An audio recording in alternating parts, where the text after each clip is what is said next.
काकटपुरर माँ मंगला झामुजात्रा शेष।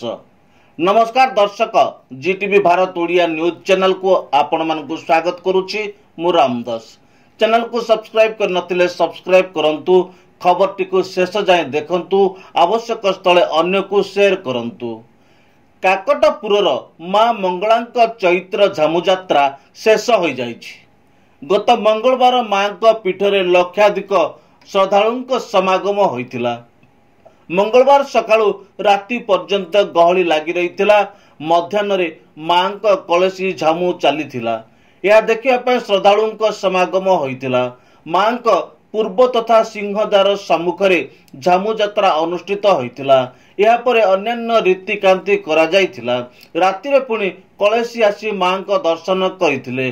बेढ़ा परिक्रमा करिबा परे माँ को कालसी दर्शन करथिले। एही अवसर रे माँ बड़ सिंहार बेश करा जाइथिला, जहां को लक्ष लक्ष भक्त दर्शन करथिले।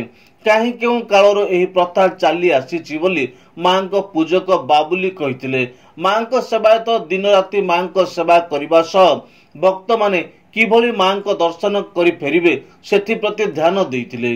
भुवनेश्वर मुरली बाबा नेतृत्व रे माँ पीठरे पणा करा जाई लागी हेबा परे श्रद्धालुं को बंटन करा जाइथिला।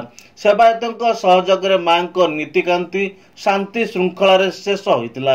हेले गाड़ी पार्किंग जुलम जोगु दूर दूरांतर आसीथिबा भक्तों असंतोष देखिबा को मिलिथिला।